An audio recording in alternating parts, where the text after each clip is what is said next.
Limits, streaming to you live from the Pittsburgh Pens Arena in Pittsburgh, Pennsylvania. And we are just one day, well not one day, but one sleep away from XWA Ladies Fight Night. We actually have to push back the date till tomorrow because something else is happening on the 14th.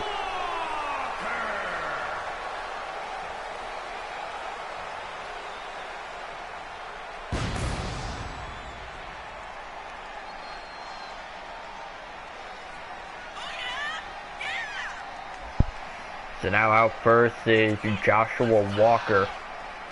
He's ready to get this fight underway.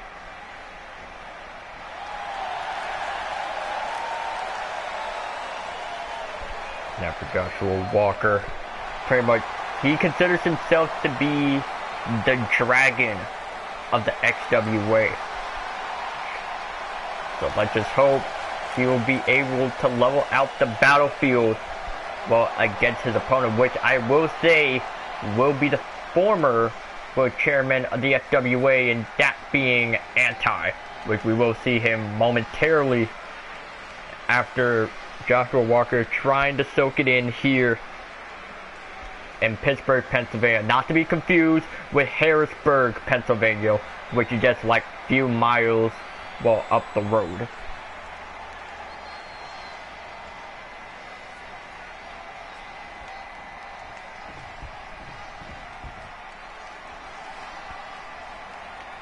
And speaking of Anti coming out momentarily, here he comes now.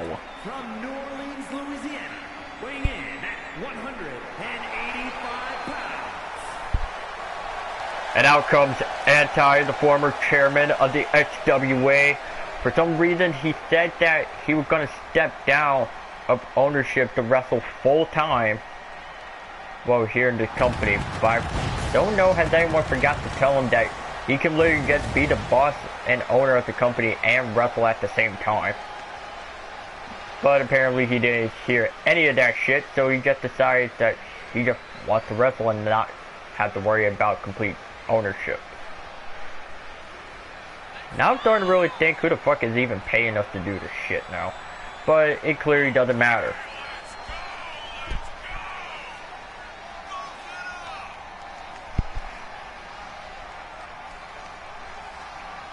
Just give me a moment.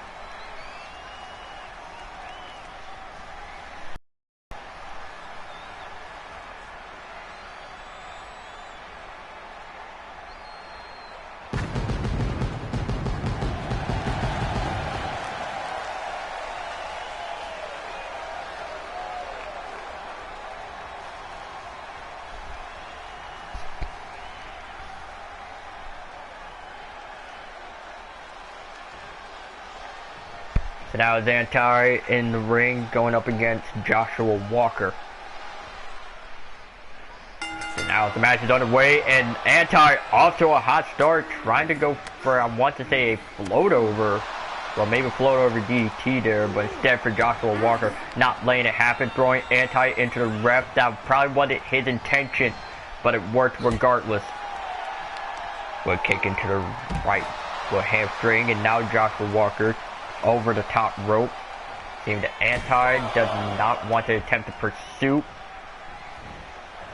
But seeming that for both men clearly are unaware of their capability. But now for Anti, technically trying to, I want to say, break the neck of Joshua Walker, utilizing the top springboard to his overall advantage. Dump onto the leg, if not once, make it twice.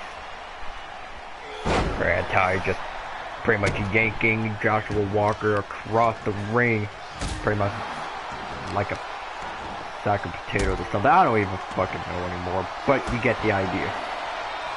Again, stop onto the leg by Anti. Middle rope now. What is Anti thinking? Massive elbow drop, misses the target.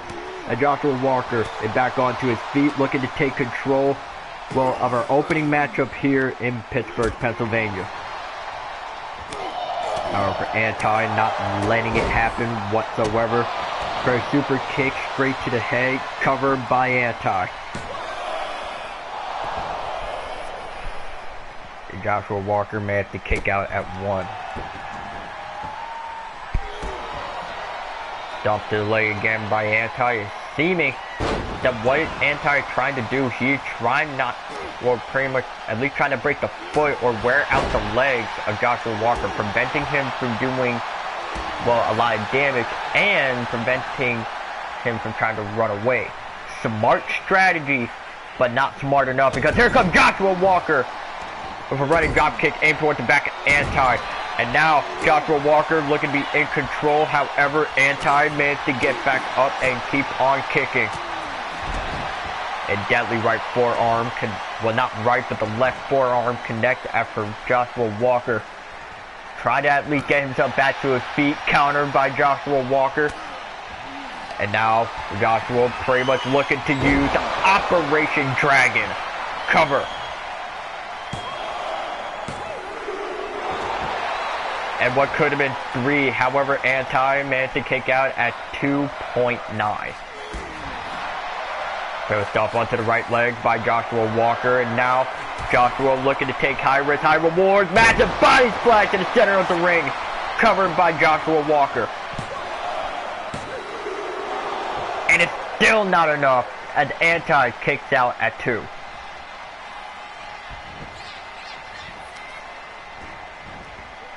And now for Joshua Walker trying to hook Anti up into, I want to say, a fisherman suplex. Was done in the center of the ring, but now a bit of back forth action going under for Joshua Walker, lifting Anti up and over, almost looking to lift him completely out of the ring. But wait a second, Anti now locking it in, pretty much for what he calls that the skull. Well, he called it the skull drop, but not even a pinfall, but would save Anti in this matchup. So now for Anti, looking to go once again, and that would be the anticlimactic cover, and Anti will get the victory against Joshua Walker. Here is your winner.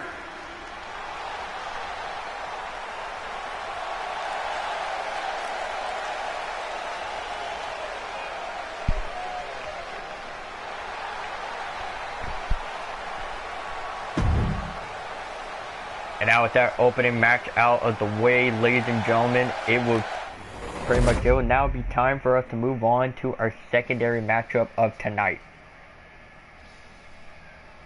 If I can just get everything all set up.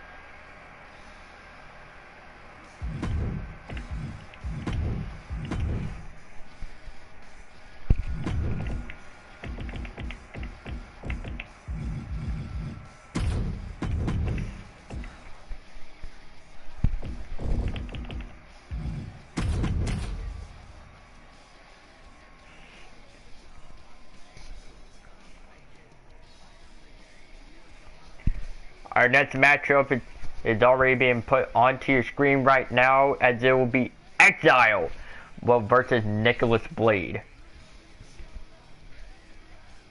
And notice how we're not calling him the XWA Underground General Manager Exile, because he does not want to be known as General Manager no more, although he is. As a matter of fact, don't know is he online, but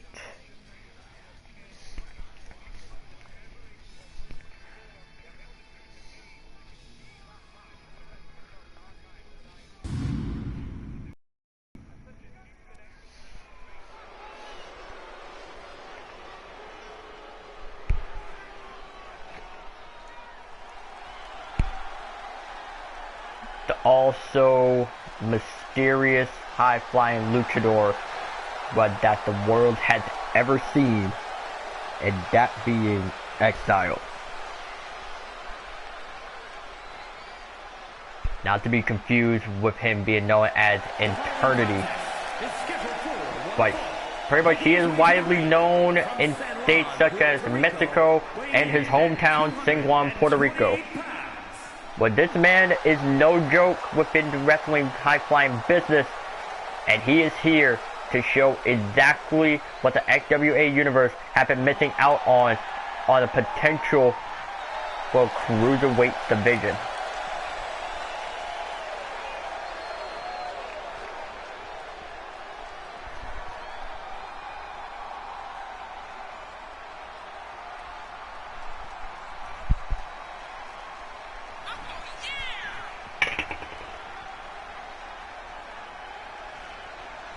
to be blatantly honest with you, Blue, as much as everyone in the 2K community wants those matches, knowing 2K, they're probably only going to give us one out of what you said, which probably might be the Inferno match or I Quit matches. I don't fucking know.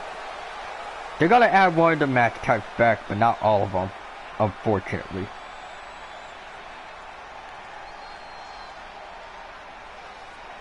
Now let us see.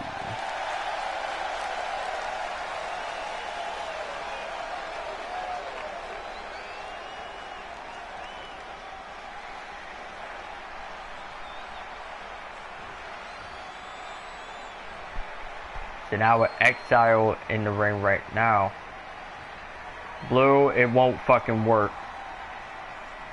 You think shit was gonna happen, although they don't even give a fuck about their fucking community support? No.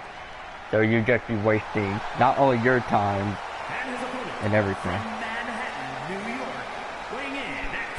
But anyways, back focusing onto the show now, because here comes the ghost, Nicholas Blade.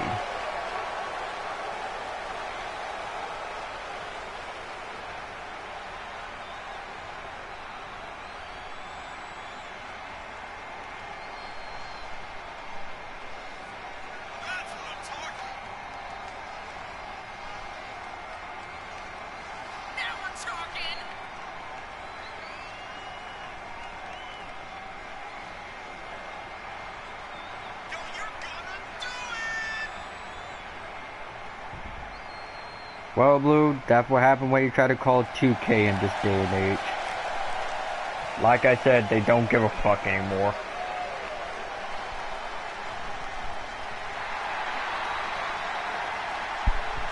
Bamford Nicholas Blade has his eyes set on the opposition here tonight, and pretty much looking to keep his so-called winning streak alive.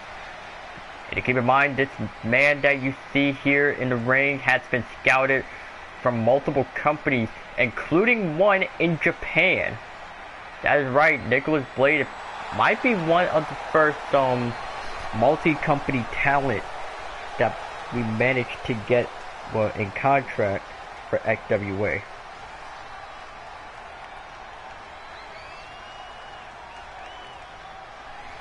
Brand out for Nicholas Blade. Pretty much as he had said in an interview that he is honored to be in the XWA, but he is hoping one day XWA could go to Japan and have like a pay-per-view in the Tokyo Dome. And I would say never say never. Now the match is underway as we enter our free cam.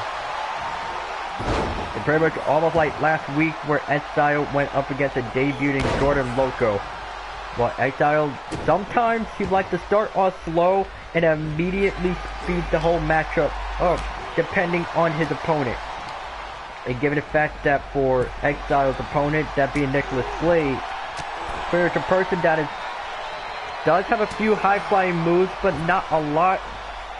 Well, Exile technically is going to try and tone like the speed down for Nicholas Blade. But I will say no guarantees, because Exile, technically he sees himself more as a lone wolf luchador, well, in most companies. Been back and forth action. Almost Exile attempting to go for a drop kick upon the rebound rope, but instead, now being kicked into the face directly down onto the mat by Nicholas Blade. And now Blade lifting up Exile with just pretty much with pure strength, dropping him headfirst onto the top springboard. Exile wisely rolling out of the ring after Nicholas Blade somewhat pointing a finger gun at him, saying that I will end this quick, and Exile is going to take exception to it. With knee to the lower back, and now the Exile saying enough is enough, I will put you in a body bag by any means. Massive knee connects to the chin, and another knee to the lower back. Exile now stalking his prey. And you can see the pure fear and Nicholas Blade's eyes being shoulder tackled outside of the ring. Probably Exile gonna be on pursuit with a massive suicide dive, but misses the target.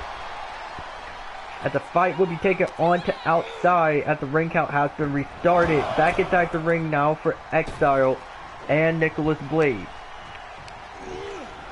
And now for Blade, being thrown by Exile into a corner with a 2 kick to the face, trip, and a drop kick directly to the head, covered by Exile. And a kick out by Nicholas Blade at 2. But Phoenix, that it was all part of Exile's plan. If he could lock this in, it would be over for Blade. However, for Nicholas Blade, saw it coming, and still the Exile with a counter. But into a rope goal for Exile. Forearm, well, not forearm, but the elbow connects to the chest. Spinning Uranagi while puts down Exile almost in the center of the ring. Kick to the midsection now for Nicholas Blade, looking to utilize, well, the Blade driver. Cover by, well, Nicholas Blade. A shoulders up at 2 by Exile. The top rope moonsault by Nicholas Blade, seeming to now try to at least, well, say, if I can't beat him, if I can't beat him with my own moves, then I'd rather beat him with something that is in his element. But whatever wrestling element you have against Exile, it won't work. First to stomp onto the right, well, not right, but the left leg, and now for Exile, looking to technically pop the shoulder, well, a Nicholas Blade. You see, that is one of the things that Exile is highly known for, well, in underground-based companies. Hell, he has been seen in companies like Lucha Underground, and where pretty much Exile can show most of his dangerous craft in terms of wrestling. But there was the bladed torpedo by Nicholas Blade, but it did not hit the target. And now for Nicholas Blade, throwing Exile outside of the ring, and you can see Nicholas Blade not being impressed, by suggests he should look behind him, which he does. And now for Exile, technically being thrown straight into the corner head first, and now Nicholas Blade pretty much looking to go for an Oklahoma slam into the center of the ring, covered now by Nicholas Blade, and immediately kicking out at 1 by Exile. It's all like Exile is not having it against Nicholas Blade, well, in this match. And you just saw from Blade attempting to run to the corner, but now, wait a second! Well, Exile pretty much using a rendition of the Walker Bomb 2.0 cover, but it doesn't give him the 3 count. But Exile is saying there's no stopping now. Go for a beautiful frog splash off the top rope, covered now by Exile again. A shoulders up at 2 by Nicholas Blade. Very slingshot, well, not slingshot, but an Arabian press, well, from Exile. And now for Exile, going for a fisherman suplex, almost looking to be a bridging pin, but has to let go of it, well, for some odd reason. We'll stomp onto the right arm, and we'll stomp it on the left elbow. But now for Exile, standing moonsault, misses the target due to Nicholas Blade moving out of the way in time. Now into the rope going for Nicholas Blade. He looks like he could be charging up something dangerous here, but Spanish Fly puts a stop to it by Exile. And now Exile going again with another rendition of the Walker Bomb 2.0 cover by Exile. And Exile will get the victory.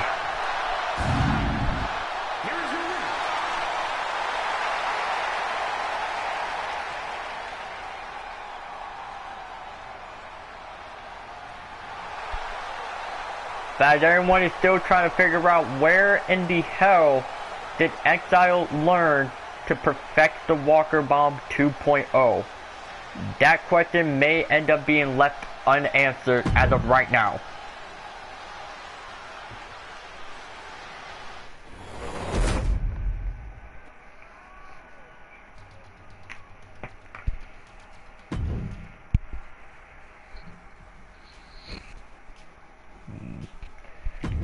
Oh shit. Wrong arena. Hold up.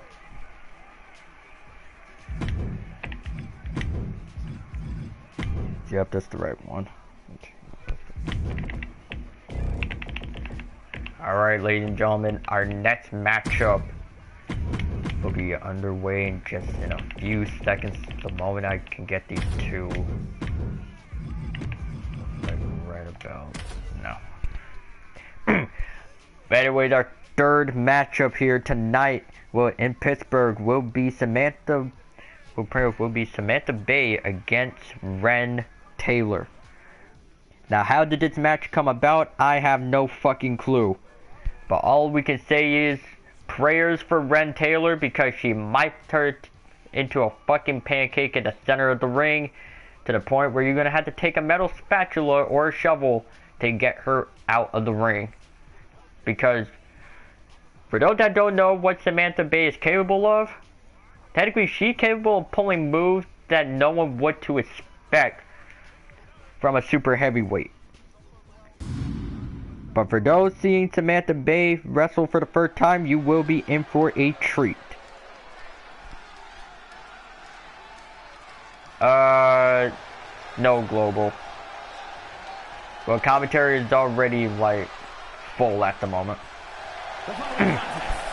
Anyways, here comes Samantha Bay. I want to say the 315 plus pounder making her way down to the ring. Now, from what I am hearing, Samantha Bay is saying that she will be in the Wells Fargo Center for Ladies Fight Night tomorrow on the 13th. Now, we don't know what would she be planning for tomorrow, but we can only expect that either she might be hosting the event or partaking in an unannounced match. That is still up in the air. Also, I would like to go ahead and say that, yes, Samantha Bay and Impulse are married outside of the ring. And why did no one tell us this? Well, they kept it a secret for a good year. Good on them. But we're not here to talk about love stories yet.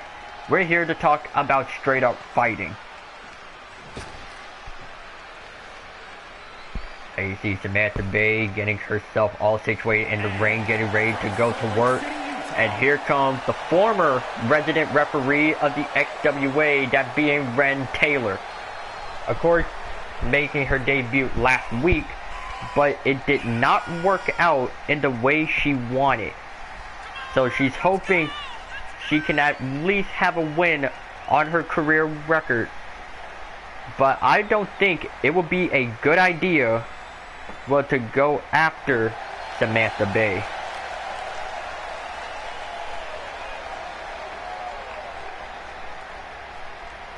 Also, Blue, in case you don't know who Phantom 6 is, his PlayStation username is global_flagship. And he, surprisingly enough, he has a Monster Jam League in Roblox. And also another thing, Global also does WWE commentary as well. So me and him are somewhat on good terms. But anyway, wait a second. But almost off ripped after Ren Taylor trying to start this match off quick. Now, if there's one thing to note about Samantha Bay, as big as she is, one of the pro tips that for smaller wrestlers than her is technically target the legs, arms, and maybe even the head, and that will bring down a big opponent quickly. However, for Samantha Bay, she is smarter than that and knows that what most people are going to target. And now, looking at the straight from Samantha Bay, dropping Ren Taylor with the front half of her body first into the ground. And now, for Samantha Bay, trying to target the knee. Ren Taylor, now wisely rolling out of the ring, and so is Samantha Bay on pursuit. But seeming that Ren Taylor decided to open up, I want to say, somewhat of a notebook that has all wrestling technique, and she's even to take a few notes from that book.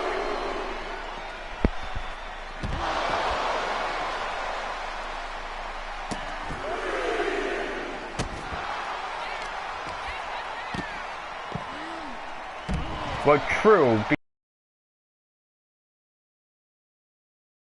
It's 100% true. But now, wait a second.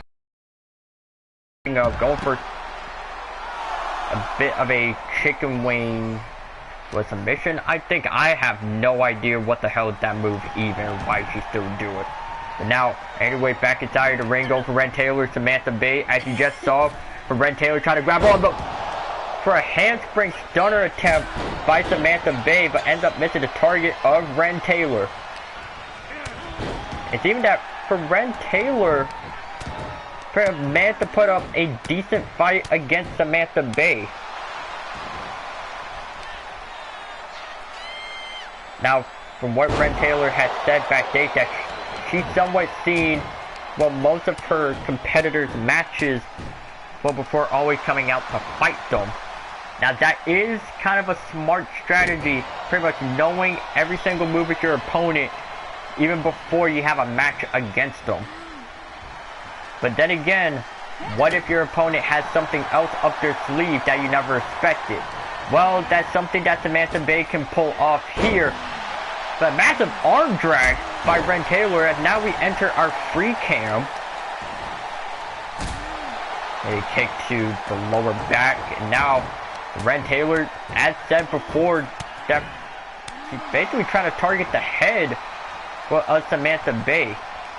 But however, well, for Bay is not letting it happen. Kick to the midsection, or I want to say kick to the gut in this scenario. But massive body splash by Ren Taylor. And it's almost like that she is on fire right now, having full control of the match and technically trying to snap her ankle or something? Yeah, I believe that for Ren Taylor, trying to snap the ankle of Samantha Bay, but cover by Ren Taylor. And a kick out of one by Samantha Bay. And now it's even that for Ren Taylor, are gonna have to keep this match going by whatever means. But now Samantha Bay now having Ren Taylor within her trap, but not going to work whatsoever. And Samantha Bay never expected Ren Taylor to pull it off. And you just saw from Ren trying to up here. But anyway, that for Samantha Bay, well, at least trying to show why Ren Taylor will probably never even make it big into the company, just dragging for her head directly into the mat. And no. Oh, never mind. But I thought, what the hell is Samantha Bay was thinking of going to the middle rope? But wait a second, cover now by Ren Taylor, and another kick out at one. After Ren Taylor very much trying to go all for Brooke, but wait a second! After a massive, well, I want to say not professional, but an amateur wrestling slam done onto Samantha Bay. Now, if that would have been a counter, I don't know what is. If I can just fucking resume it to the right fucking point. Like, technically right here at the fact that for Ren Taylor pretty much attempted to try and kick Samantha Bay flat in the stomach. However, from when Samantha Bay attempted to counter, it did not work in her favor. After Ren Taylor just grabbing Samantha Bay from behind and slamming her directly down. Thank you. But the question is, where the hell is Ren Taylor firing all this straight? And no. And I want to say this is now a torture rack performed by Samantha Bay. However, for Ren Taylor, managed to somewhat escape the torture rack. Almost like majority of the women backstage that somewhat managed to escape this torture rack of Samantha Bay.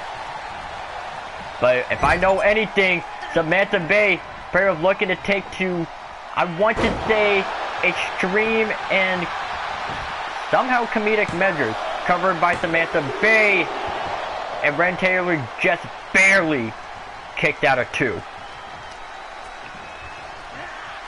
Now it's Samantha Bay pretty much grabbing on to Ren Taylor, almost looking to try and slam her directly on the ground. However, Ren Taylor not letting it happen. For arm drag, Samantha Bay wisely rolling out of the ring, realizing that the opponent she could be dealing with head scissors well, I think it was either head scissors or hurricanrana. And Ren Taylor has the fire, well, in her eyes, looking to finish things off. However, Samantha Bay not letting it happen. Into rope going for Ren Taylor. And a pop-up Samoan drop from Samantha Bay. I don't even, this is just too much happening. I don't even know, like, who's winning this shit. Nah, I don't need help for Global. I appreciate the offer though. A massive leg drop by Samantha Bay. And that might be it for Ren Taylor. Cover. And it's all she wrote. But I will say a fantastic showing from Ren Taylor.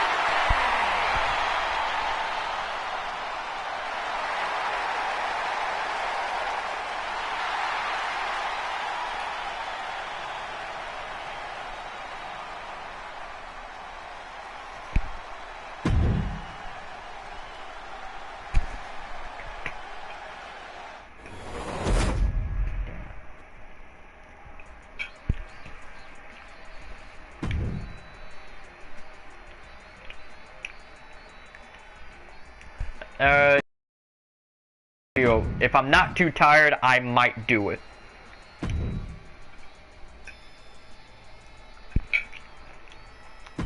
Although you do have to fix your audio on your end.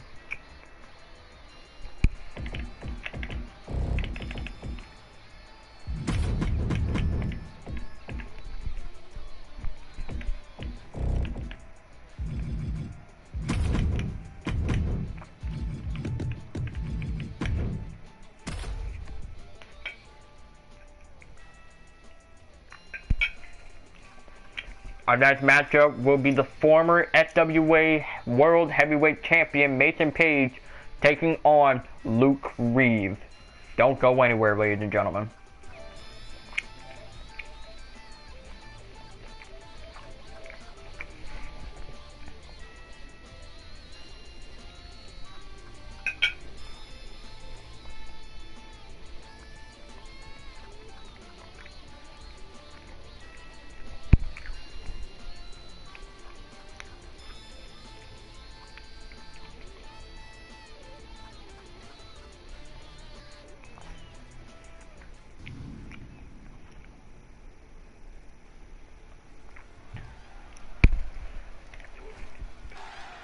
We're back here live for XWA No Limits. And I recognize that heartbeat pattern anywhere because here comes Mason Page.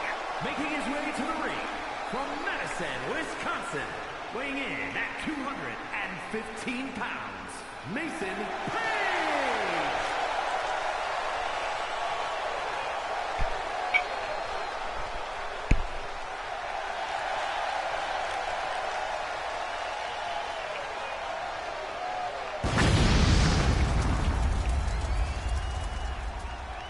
For Mason Page, pretty much trying to go on somewhat of a warpath to regain his championship title off of Ryan Warzone.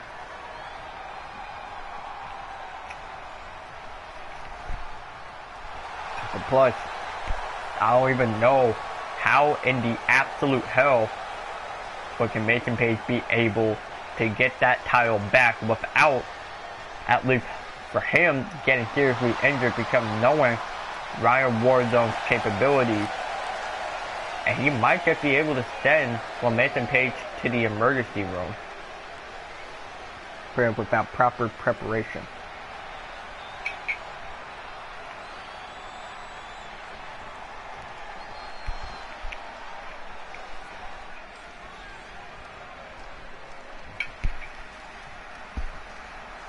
And his opponent from Norfolk, Virginia, and messed up.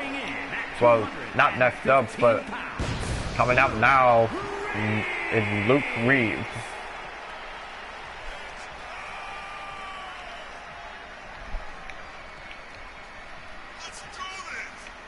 And pretty much Mason Page will pretty much already in the ring, not giving a single flying fuck in the world. But wait a second, here comes Mason Page! Well, pretty much off the top ropes into a top con halo. And I say good luck to our officials for trying to at least get Mason Page under control, because he wants to get that title back. But if he's gonna do that, he has to jump through multiple hurdles to get his prized possession back. Go into the steel steps, going for Luke Reeves.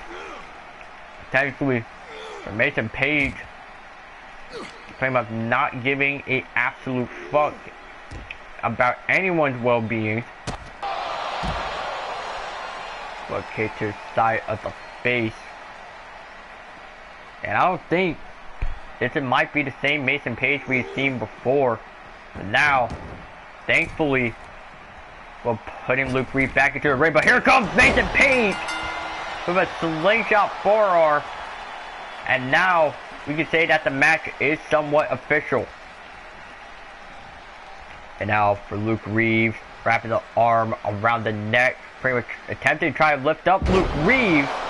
Well, not Luke Reeves, but for Mason Page. My apologies, gentlemen. Well, tackled by Luke Reeves, and punches will follow through. I don't know what the hell had gotten into Mason Page trying to start off this match as early as possible.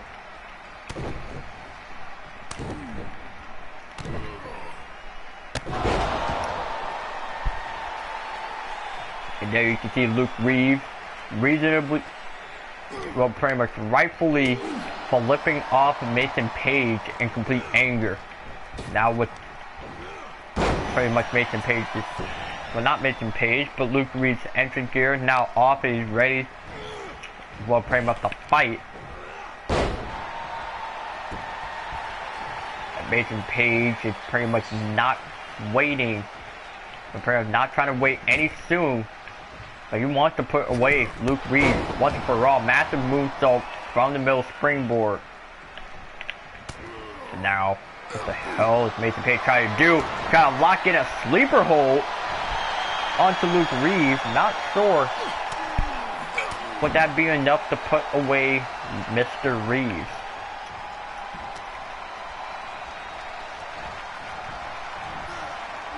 But I don't want to know is like Luke Reeves like badly hurt before the match even started. But I want to say he kind of is. Now lifting up Mason Page, taking him across the ring, dropping him head first onto the top turnbuckle. However, well, for Mason Page, pretty much getting up like nothing happened. But maybe this one will get him. As for a DDT, well, into the corner after Mason Page managed to get up.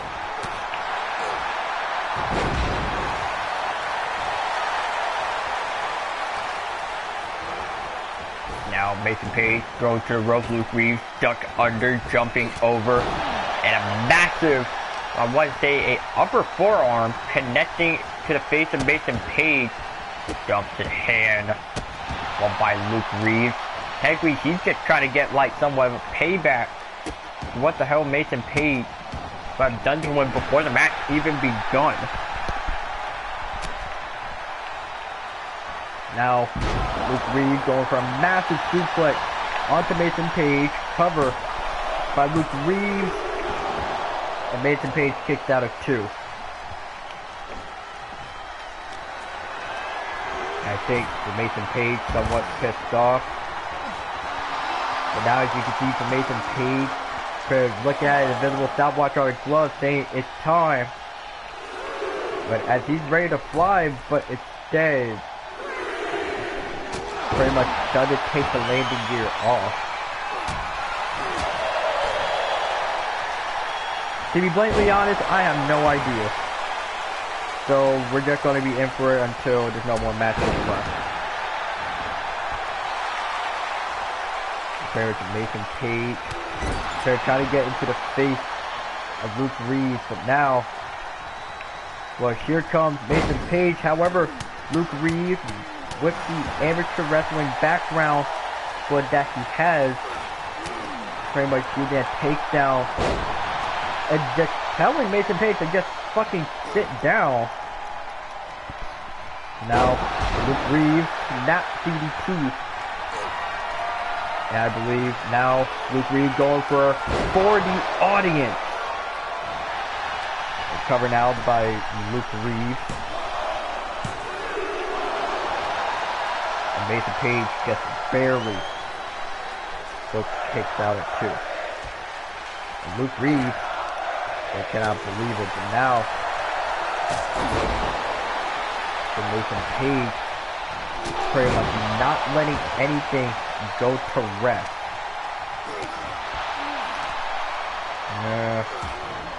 I already said I was going to join someone else's party afterwards, so I guess.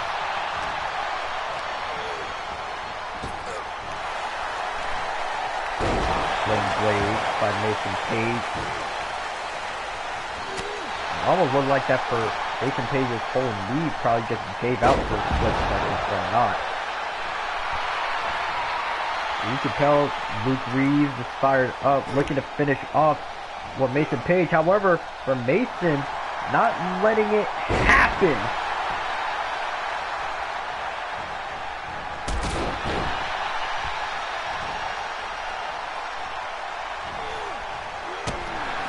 There for Luke Reeves and Mason Page are in it for the long run. That's a heel kick. Demon that for some reason Mason Page just wants to keep Luke Reeves down. However, he fell right into a trap. And for Luke Reeves, lifting up Mason Page and technically going for what he calls the Cyclone. And Luke Reeves will get the win.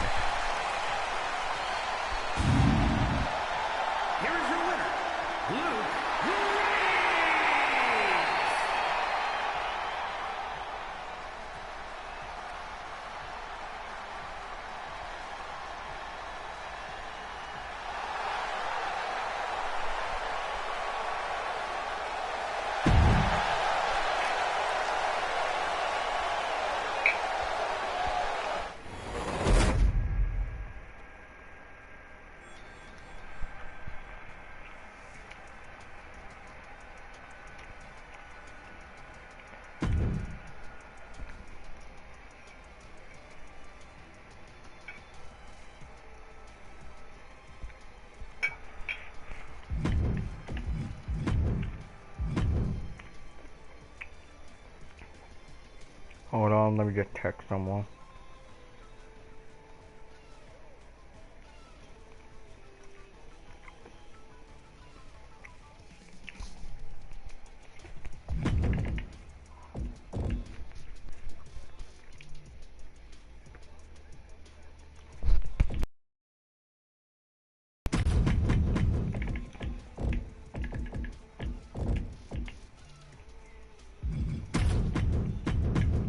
Our next match will be Frost Walker taking on Grace Evans.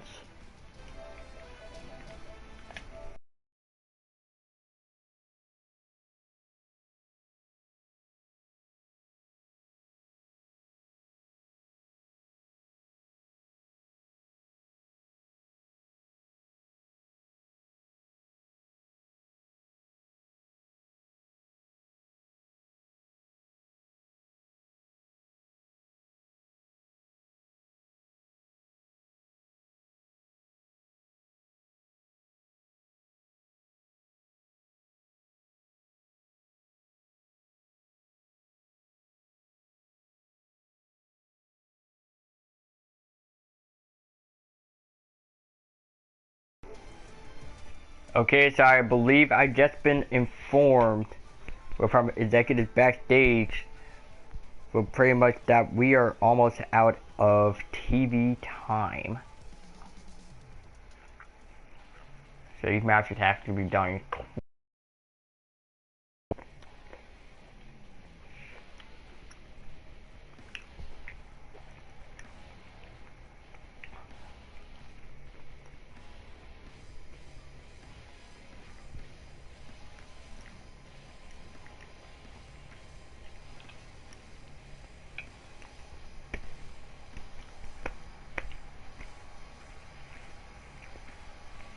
Alright, so I just thought of it. Here's what I'm gonna do. I'm gonna skip entrances, and maybe that might cut some time down.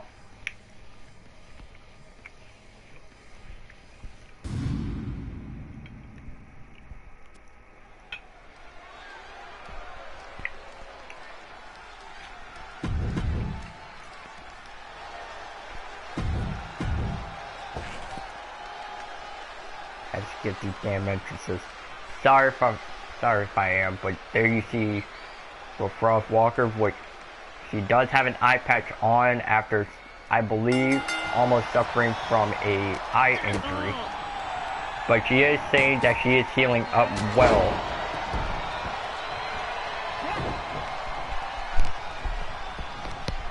Apparently with this match between her against Grace Evans.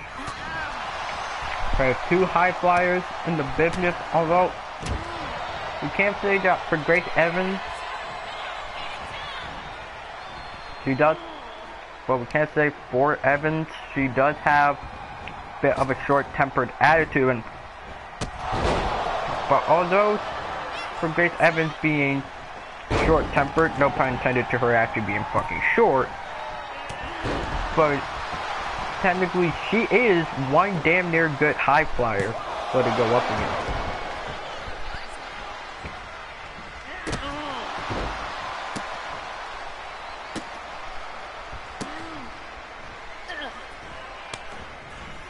And as you just see for Grace Evans, technically just shoving, well, Frost Walker back a little bit. Now, for Grace Evans, pretty much going for a Rolling Thunder, well, pretty much a Rolling Thunder slash or whatever.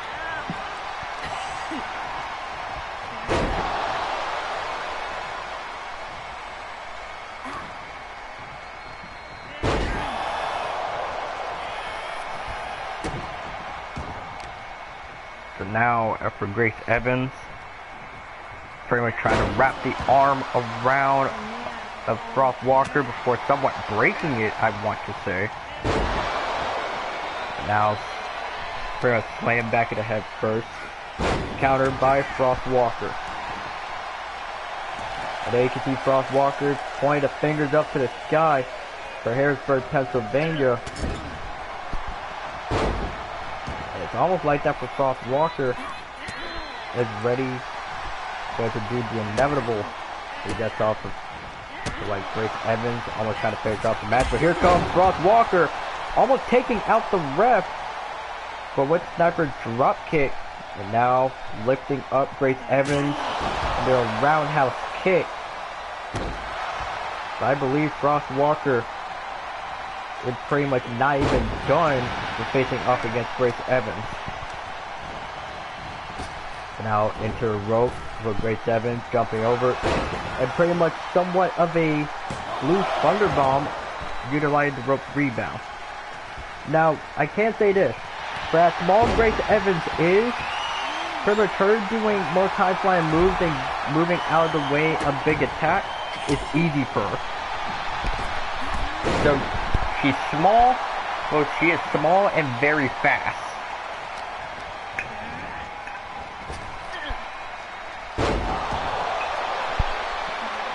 But as Grace Evans is very fast in ring, she is also easily predictable, which you'll see here.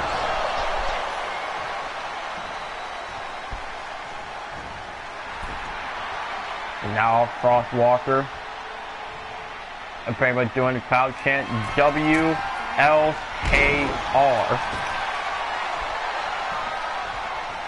which doesn't work to her advantage. But I don't know what the hell is Grace Evans trying to do. There's another sniper drop kick from Frost Walker. Okay, super kick connects to the face of Grace Evans. And now for Frost Walker, seeming to try and get Grace Evans, well, at least to get herself up. But now Frost Walker first on heavy offense, but now Grace Evans with the counter, looking to get ready to put away Frost Walker with somewhat of a Tiger Driver 97, but instead Frost Walker starts coming.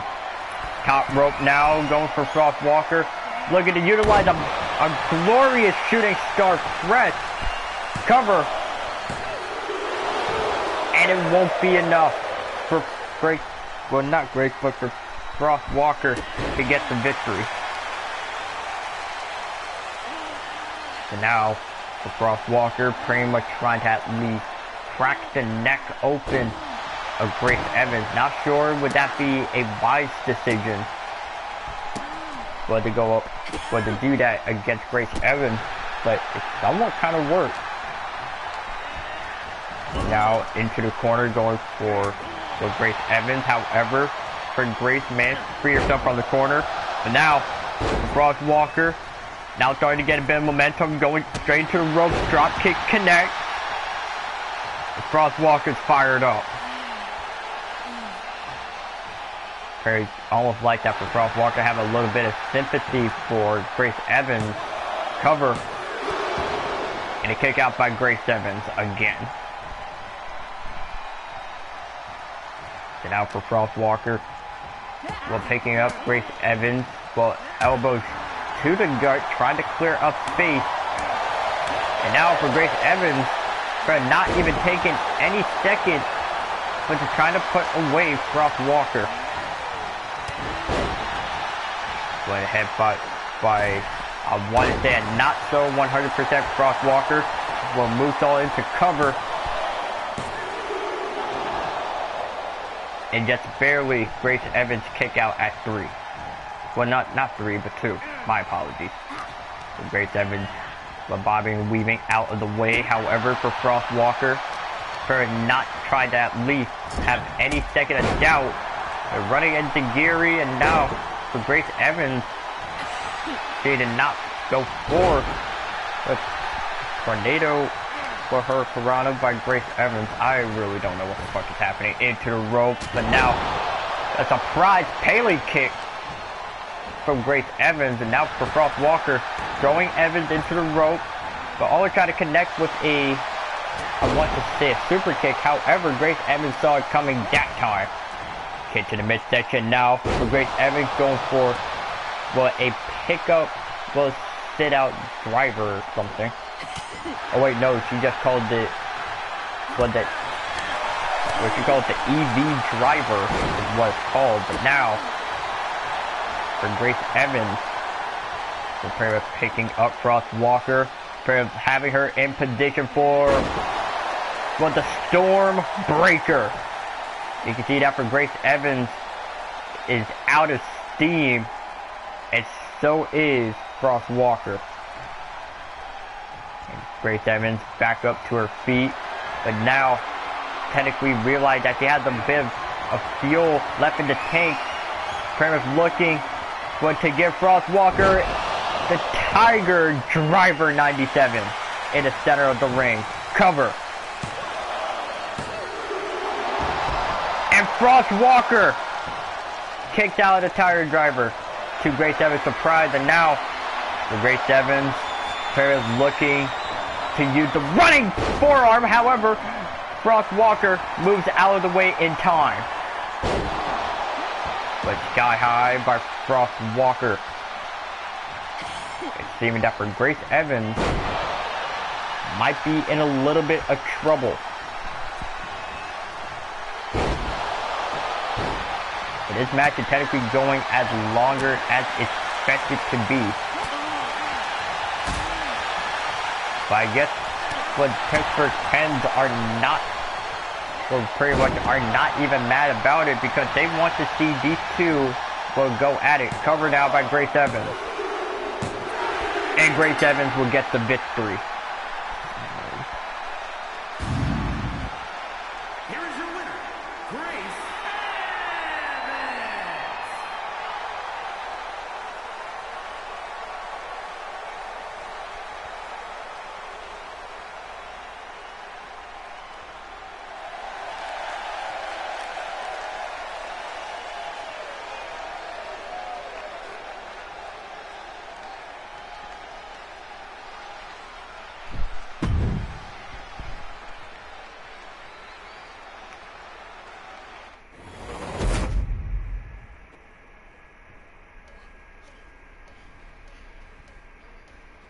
Jake, give me a moment.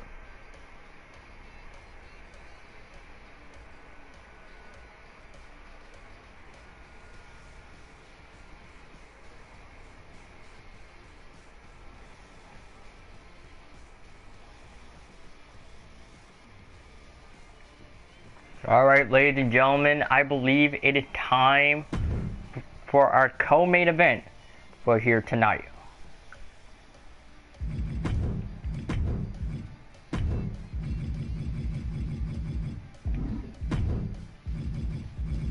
If I can just find the fucking match type.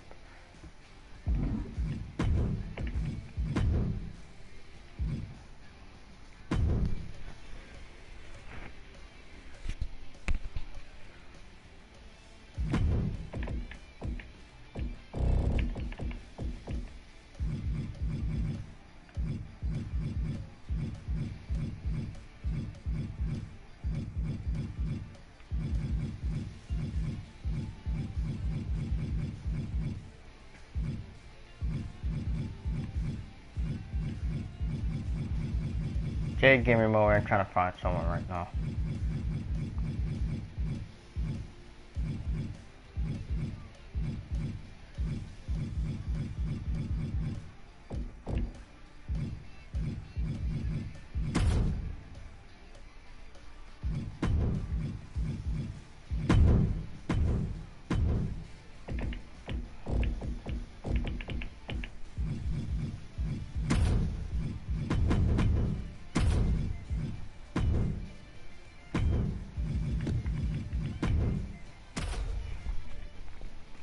And with our co-main event, we'll pretty much have Mr. Blue and his brother Jordan Loco in action against Steven Sparks.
So now with Steven Sparks basically already in ring, out comes Mr. Blue, well, and his brother, Jordan Loco. And his opponents, at a combined weight of 451 pounds.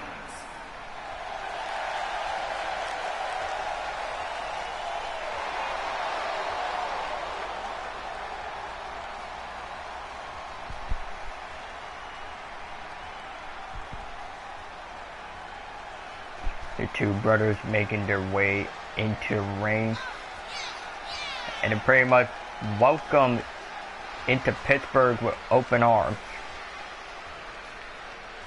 Technically to their shock.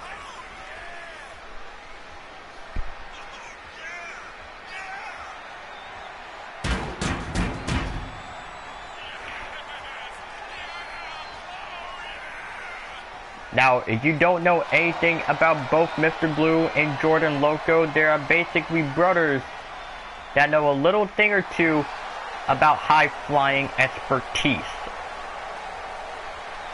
And this is as good as it can get, well, here in the XWA.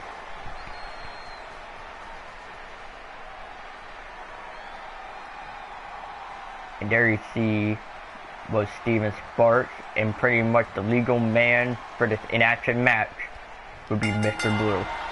The match is underway, and here we go.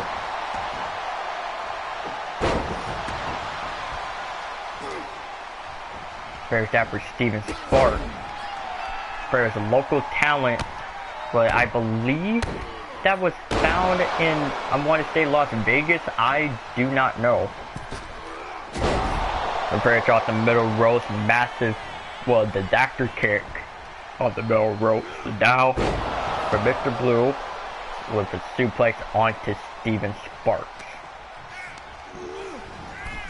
And now outside of the ring, a massive forearm, well not massive forearm, but a massive right hand will connect. Now for Mr. Blue, the XWA Universal Champion. Well, I want to say of this brand, technically this is Blue's home. Basically the Blue brand of XWA No Limits, but now Mr. Blue throwing Steven Sparks outside the ring. Blue is clear for takeoff, but it's a crash landing. Well, but however, for Mr. Blue, it's able to pretty much turn that crash landing into somewhat of a miracle.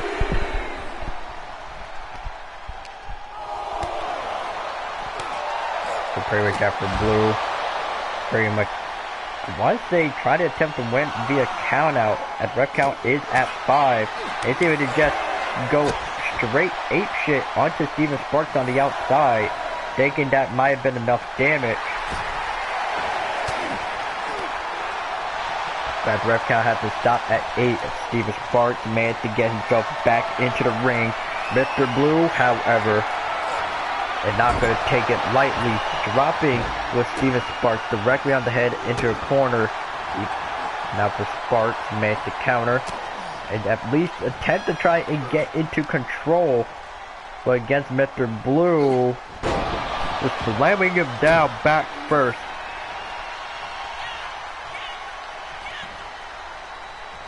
And now for Sparks lifting up Blue, massive roundhouse kick connect to the face.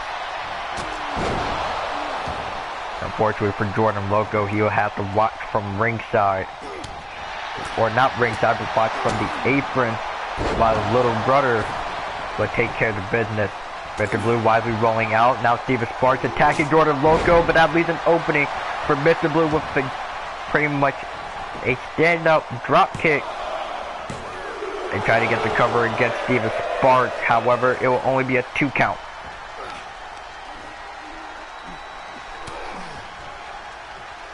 And for Mr. Blue, now pretty much just throwing with Steven Sparks pretty much towards for the apron. And pretty much the hot shot stunner would take care of business. It's almost like that for Jordan Loco was trying to go for a tag. However, Mr. Blue knows Steven Sparks was getting himself up. The player just stomp onto the, but not stomp onto, well, like the arm, but stomp onto the chest. Steven Sparks putting, well, Mr. Blue back in the ring, and you can see that for Jordan Loco trying to request a hot tag from his brother, but not in the likes of Steven Sparks, lifting up Mr. Blue and giving him the snap driver. Well, apparently coming from Steven Sparks.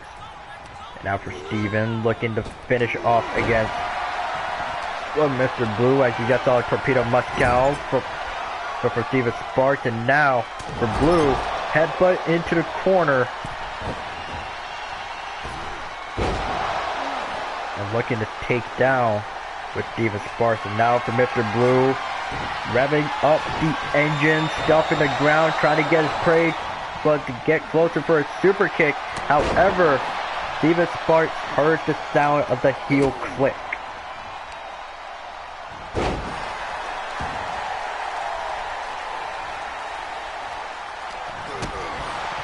Great kick to the midsection by Mr. Blue, and a spear! Well, by Mr. Blue, cover. And just barely, Steven Sparks escapes at 2. Now Mr. Blue, realizing that Steven Sparks might just be more than a local talent, throwing him outside of the ring and continue to dish out damage.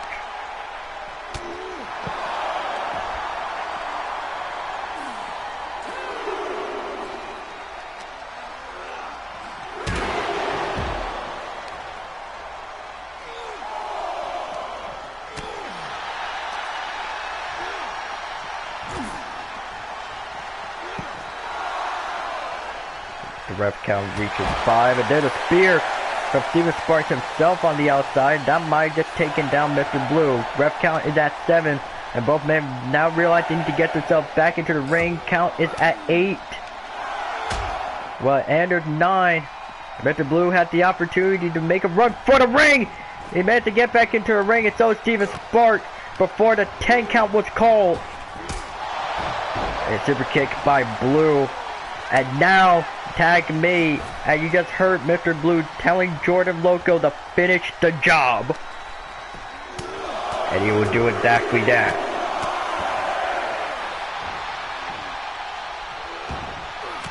Now for Jordan Loco, pretty much coming off of a singles victory, well, against Exile with just last week. So now into the ropes, and a massive lariat, which was enough for to carry Steven Sparks outside of the ring. And for Jordan Loco, pretty much now realizing that he'll be able to put away Steven Sparks, rolling himself back inside the ring. But here comes Jordan Loco for a massive shooting star press, and it connects. And it's almost like that Jordan Loco is trying to find a weak, well, not trying to find a weak spot, but the weak point within Steven Sparks. And then the massive, well, RKO, or I want to say the money cutter, or Jordan Loco, tag made Mr. Blue made legal yet again. However, Steven Sparks is still not going to try to let Blue or Loco get the win. And now Steven Sparks is slamming Blue directly down with somewhat of a power slam. But you see, for Mr. Blue, somewhat I want to say built different. Almost looking to try and tag in for Jordan Loco, but for some reason he can't. And this is only for danger. Torpedo Moscow connects by Steven Sparks. Cover now, but here comes Jordan Loco to save his brother from an embarrassing loss. Steven Sparks probably has something to respond. But they're picking up Blue, pretty much going for another spinning Uranagi. Steven Sparks pretty much might be in a bit of trouble, but the feast your eyes. Well, by Mr. Blue, cover. And Mr. Blue and Jordan Loco get the win in the co-main event. Here are your winners.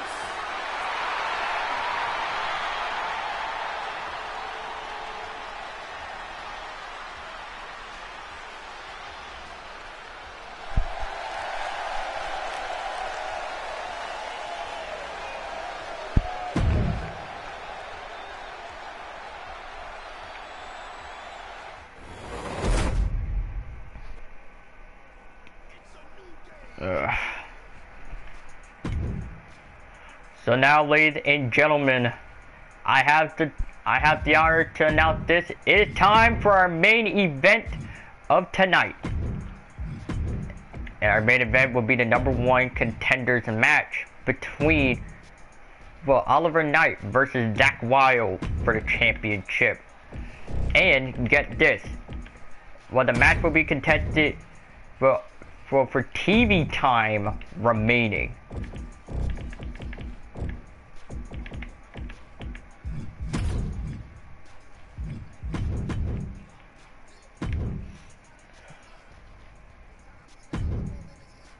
But for those that want to know the rules of the Underground for the Underground Championship, the rules are as simple. Well, the rules are simple. No disqualification. Well, I think it was no disqualification. But the rules are simple. 25 minutes on the clock, and I believe there's no disqualification. The only way to win is by pinfall or submission.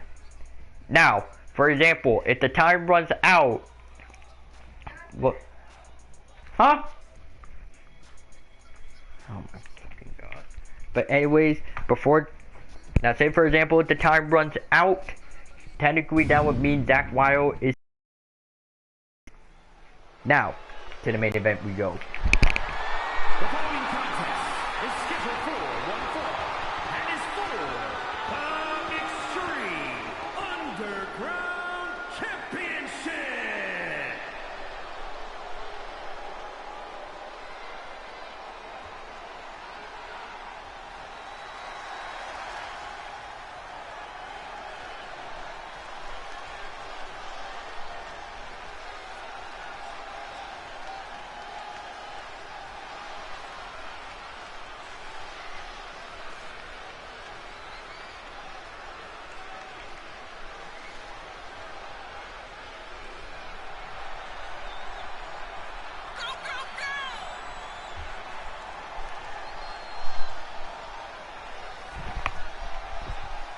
Well, out first, Oliver Knight. Well, for the Underground Rules Championship match. Now, keep in mind, he did manage to beat Impulse, for the opportunity.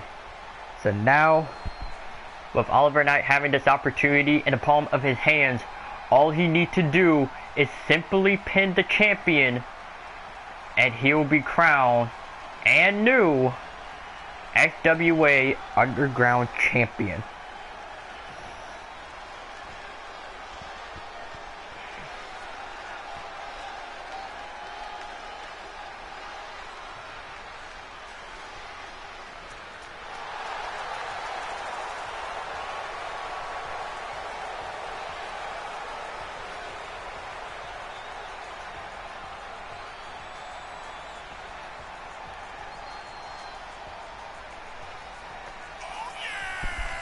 So now here comes Zach Wilde, the current and reigning, well not current, but the reigning and defending XWA Underground Champion.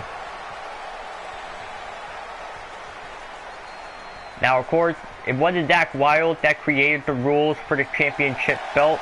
It was actually created by, our No Limits general manager, Brittany Turner, who decided to actually spice things up and make this Underground title a little bit unique.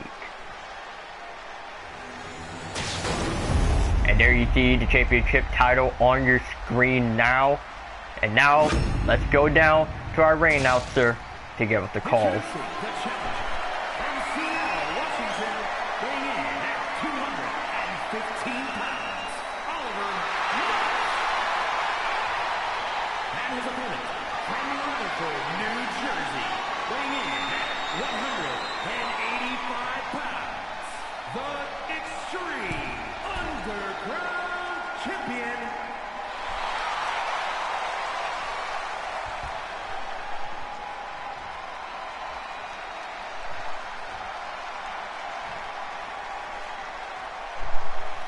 So clearly, it's already known that for Pittsburgh does have a favorite to win here tonight.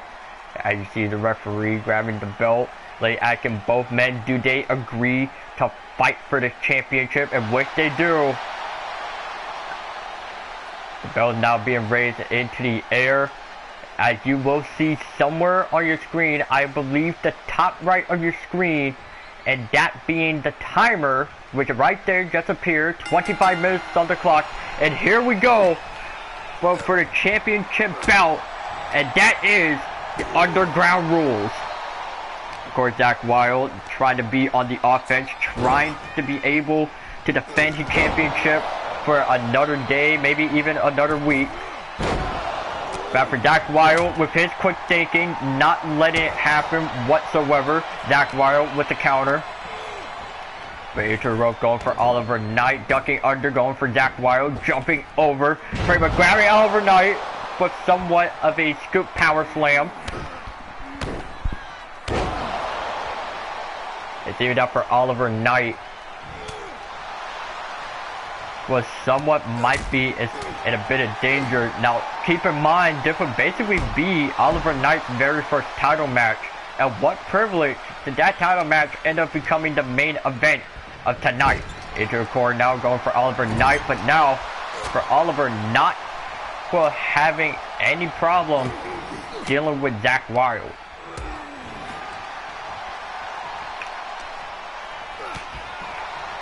But you see, for Oliver Knight, well, not Oliver Knight, but for Zach Wilde, he is a fighting champion. So he will go pretty much, well, not go the extra mile, but technically, pretty much he will go beyond limits to try and keep the belt around his waist. Covered now by Zach Wilde. And Oliver Knight just barely kick out at 2. And now Zach Wilde realizing that he's now getting ready to introduce some toys to this match. But wait a second. As almost looking that for Oliver Knight was going to be jumping out of the ring. And I forgot to mention in that rule book for the underground match, technically 25 minutes, with 25 minutes on the clock, no disqualifications, anything goes. So meaning, well, Oliver Knight can actually use cheap tactics in order to win. And as you can see, there is a door in the fucking ring. And Oliver Knight just somewhat set the door up in the corner, looking to technically use that for later. Now we can say that for Oliver Knight is somewhat of a technical genius, pretty much when it comes to professional wrestling. But now, wait a second, now for Oliver Knight, might be taken into the Wilde side, courtesy of Zach Wilde. Cover now. And Oliver Knight kicks out at 2 from the Wilde side. With Zach Wilde being reasonably pissed. Here comes with Zach Wilde. However, Oliver Knight managed to save himself from danger.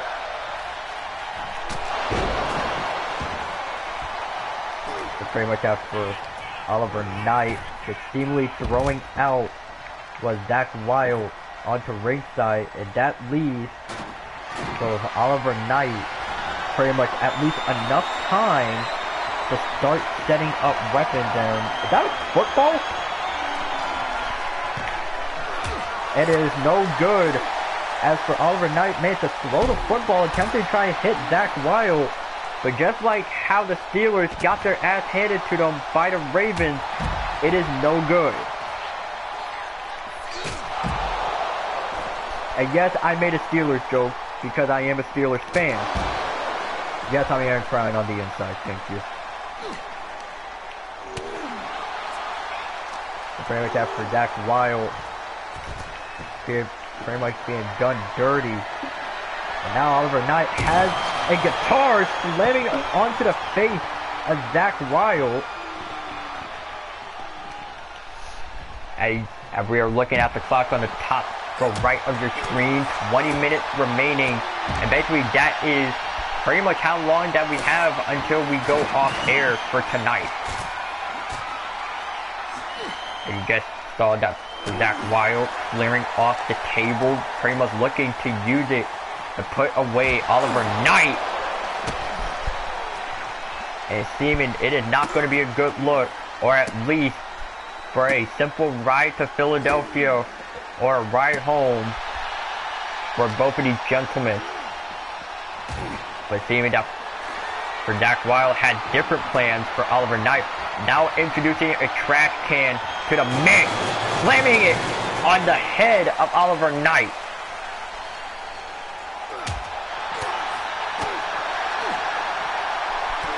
Zach Wilde, Zach Wilde is very desperate to keep the championship around his shoulder, well, for at least another week.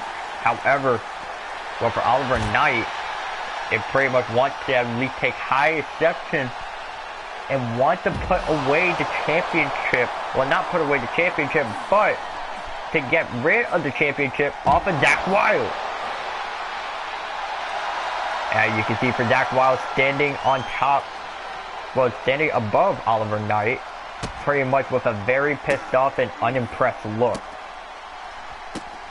Well, pretty much for Zach Wilde telling Oliver Knight, saying that you shouldn't have challenged, well, you shouldn't have challenged me for the belt. You won the #1 contenders match. What, I'll give you that, but you will be nowhere close to being called a underground champion. Now, what is Jack Wild pulling out now? And that is a table. And just pretty much piling it on top, well, Oliver Knight. It seemed like for Jack Wild trying to throw Oliver Knight back into the ring. That's basically the only way you can win the match. You have to pin your opponent inside the ring. So now, for Oliver Knight picking up a football, and it's good. But however, it doesn't keep Jack Wild down. Both men are on the ground with only 18 minutes left to spare. The spear by Jack Wild. And now Jack Wild looking to put it all to rest. However, well, for Oliver Knight, and not going to let it happen.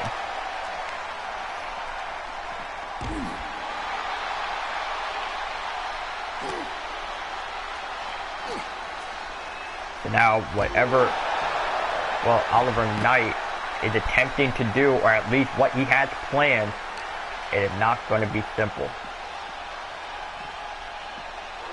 So now, finally, back into the ring. What the hell is Oliver Knight thinking of? But wait a second, and a fireball from Oliver Knight. And I don't like the way that Oliver Knight is thinking of for slamming, well, Jack Wild into the, well, pretty much into the table. And you can just see that for Jack Wild's whole face is burnt. But that won't stop him. After for Jack Wild trying to get the victory, and he does. And Jack Wild retains. And still, Extreme Underground Champion. Also cool, Global.